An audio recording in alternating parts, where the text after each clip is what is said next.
Welcome to Lola's Frugal Life Podcast. If you're on a mission to be more frugal with both your time and money, you're in the right place.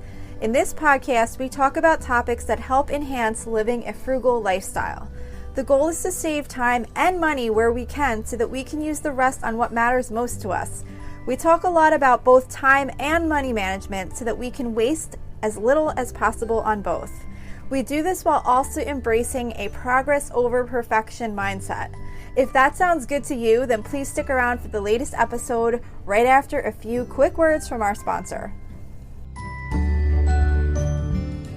Interrompemos esse podcast para perguntar: quem você quer ser? Designer, engenheira, pedagoga, administrador.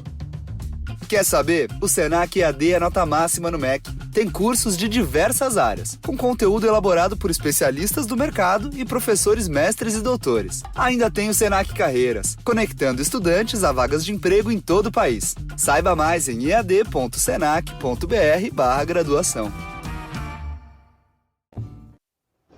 Hi everyone, welcome back to Lola's Frugal Life Podcast. It is raining like crazy right now as I'm sitting in my family room about to record this, and it's really pouring and hitting the windows. We have like skylights in this room and it's like raining pretty hard, so I'm really hoping you can't hear it, but if you can, sorry, hopefully it'll stop soon. Right now is when I have the time to do this, so I'm gonna just do it. So anyway, as usual, just a really quick life update. I don't really have much of a life update this week. I'm just kind of getting back to my routines after our vacation. I feel like everything is pretty much back on track. I'm really enjoying not having to take my daughter to school and wake her up in the morning right now because she graduated high school recently.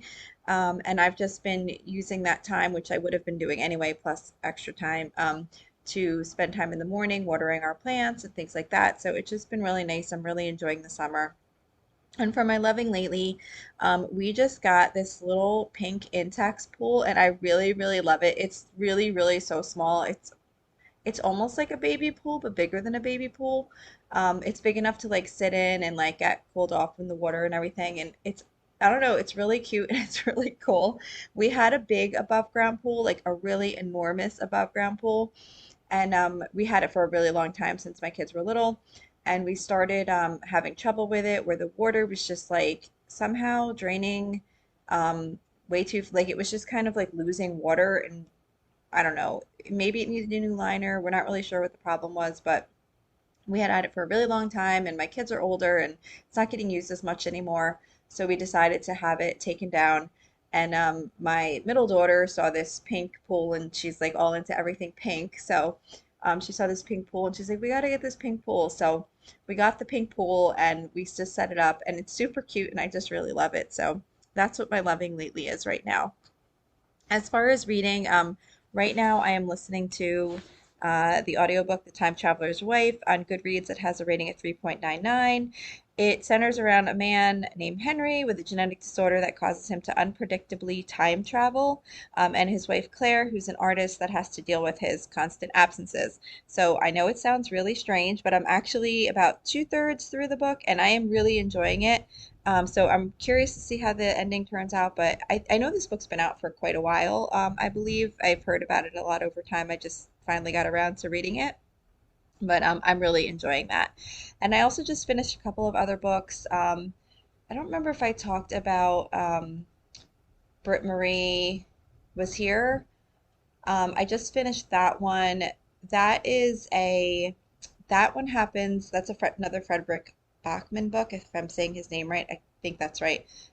He also wrote that book that I read recently that was about oh, what the heck was it called? My grandmother told me to tell you I'm sorry or something like that.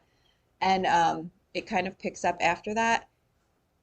I don't know, like I feel like his books, the more recent ones that I've read, I feel like I like really like the characters themselves, but the stories are just kind of like, I don't know. There wasn't that much of a story to it, at least for me, I felt. So I enjoyed it, but I don't know that it was my favorite. I did like the character Britt Marie, though. There's like something about her that kind of makes you, kind of really like her.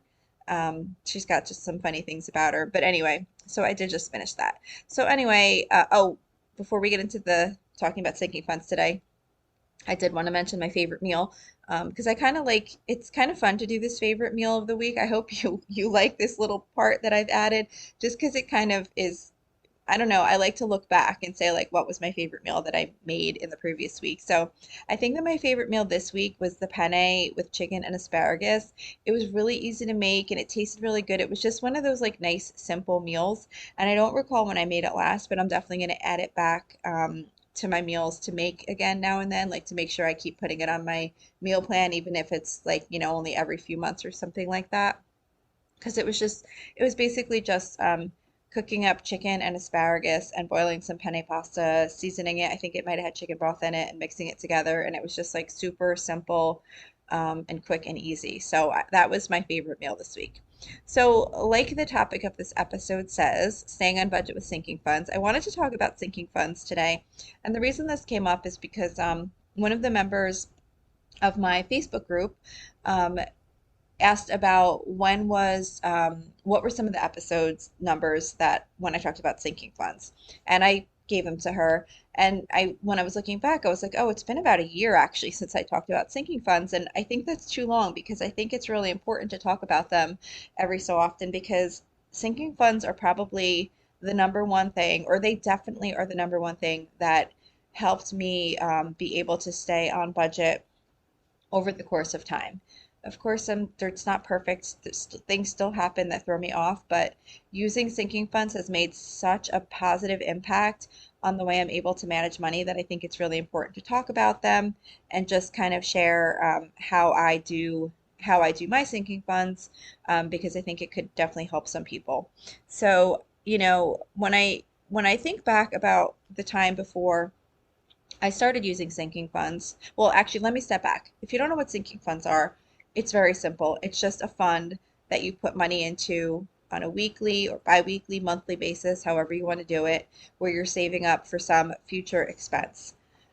So that might be something like your annual vet visit for your dog or your annual insurance payment. Now it's starting to thunder. It's not only pouring rain, it's thundering. I really hope you can't hear this. But anyway, I'm going to continue. So you're saving up for things that don't happen on a regular monthly basis, weekly basis, that type of thing, because you know you're going to need that money in the future. So you set money aside now on a weekly basis so that you have it when the time comes. Sorry, I'm just a little bit distracted because one of my dogs just came into the room and hopped up on the couch because she's very afraid of the thunder and she's having a little nervousness right now. So she just came up and sat next to me. I'm in a different room where the dogs aren't normally allowed to go because we have like really light colored furniture and I have kind of like a little gate, but it's not like it's just like they could kind of push it if they really wanted to get in, and she just pushed it and came up here, and she's nervous sitting next to me. So I'm gonna let her sit in here while I do this episode. So anyway, sorry I keep getting distracted. So back to the sinking fund. So yeah, so it's basically just a process of putting money aside, and it doesn't have to be an actual fund. It doesn't have to be a separate bank account. You could just be putting money aside and holding it in your checking account, or you could put it in a savings fund, or however you want to do it. But it's really just taking money on a regular basis and allocating it, putting it aside for a future spending purpose. And I'll get into some of the ideas of some different things you could be saving for. But the reason why this has helped me so much is because in the past, there were so many weeks when I would think I did really great in my budget and I had extra money available and I would spend it on something.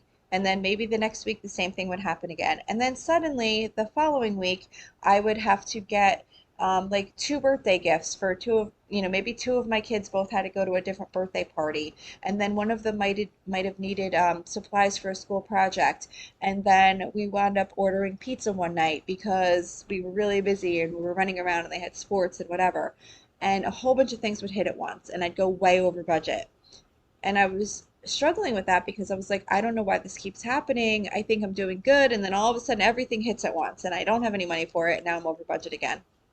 So, I started to kind of recognize what those things were that regularly kept happening that that were causing me to go over budget.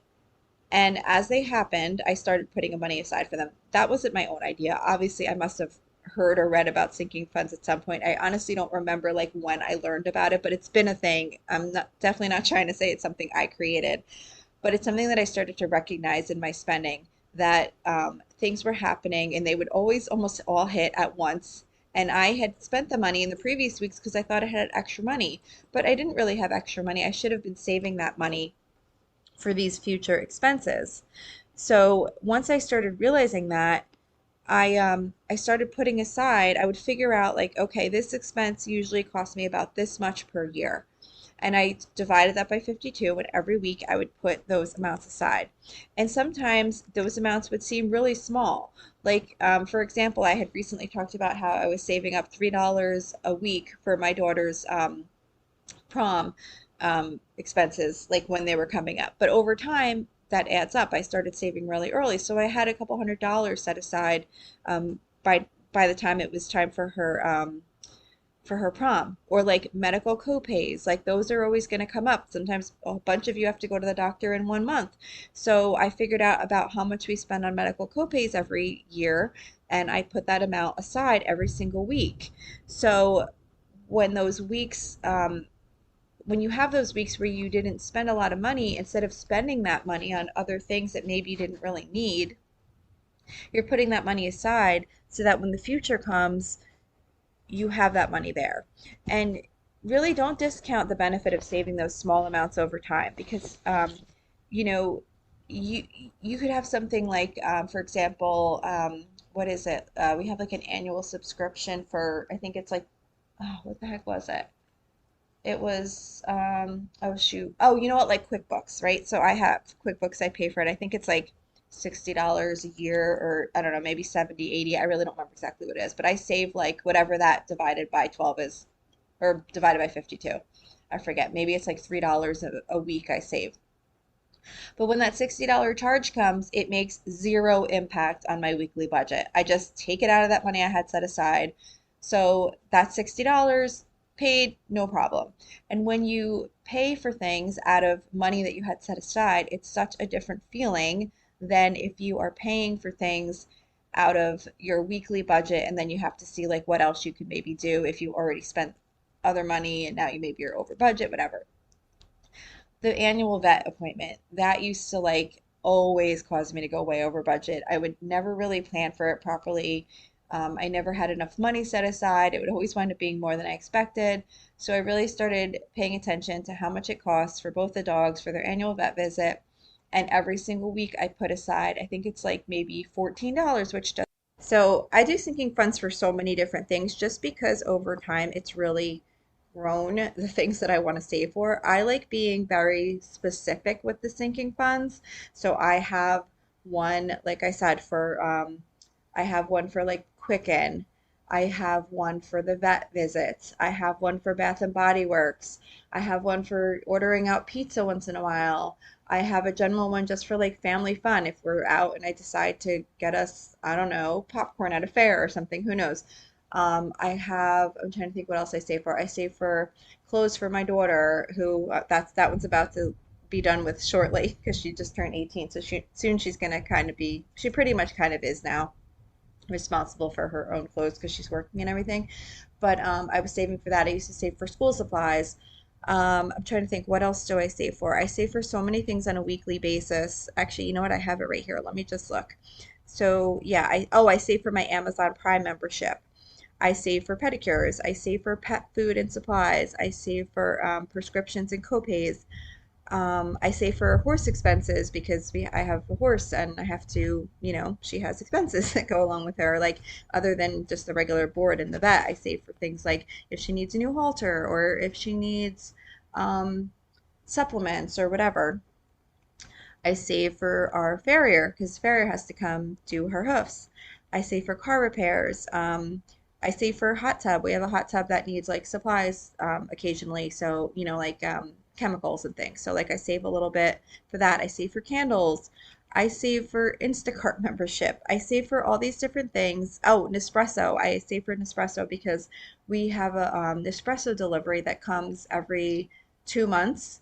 I do it that way because it's cheaper if you order over a certain amount. Holy, I don't know if you guys just heard that. but there was just a loud crack of thunder. Um, anyway, we have an espresso delivery. Now my other dog's trying to come in here. They're both like having a heart attack over the storm. Anyway, um, yep, so both dogs are now on the very light cream colored couches. So that's not great. But anyway, sorry, I've been so distracted this episode. So Nespresso, I save every week because we do a delivery that comes to the house every 2 months. And like I said, the reason I do it that way is because it's cheaper if you spend over a certain amount of money. I forget if it was like $70 or $80 that you get like 10% off your order if you do like an auto ship type thing. So I do it that way to save money, but I also want to make sure that I have the money set aside for when that order comes every 2 months. So I save up for that. I also save for heat filters, like, the filters you have to like replace in your heating system. So I just put like literally just like $4 a week aside. And then that way because I like to order like a 3-pack on Amazon of those. So I always have the money set aside.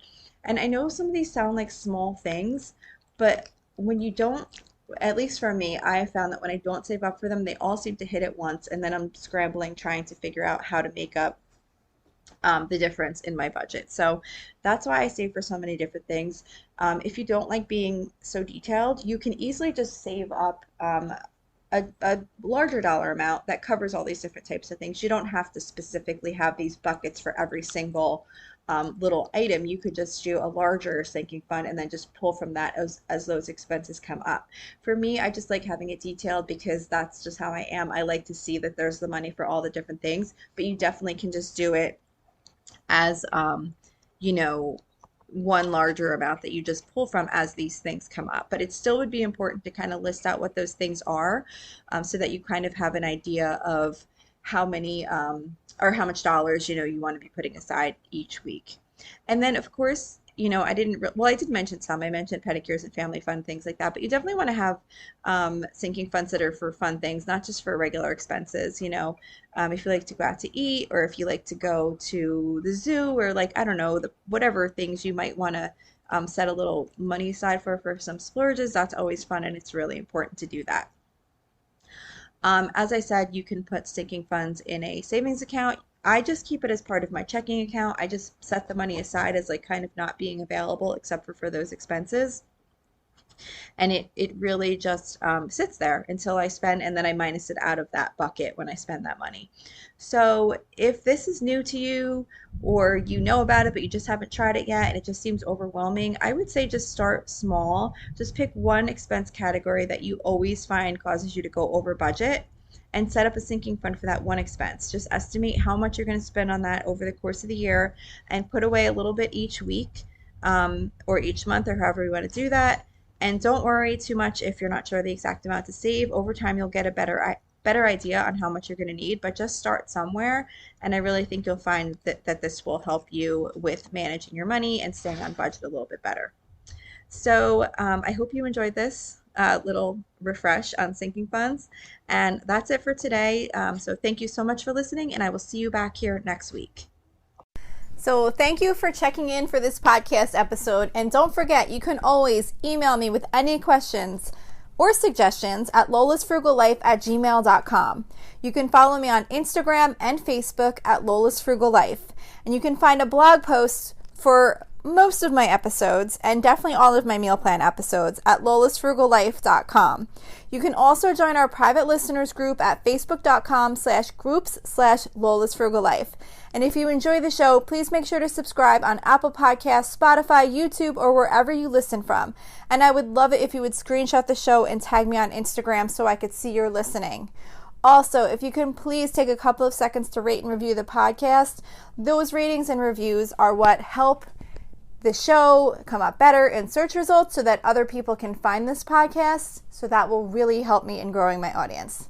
So that's it for today. Thank you so much for listening, and I hope you have an awesome day.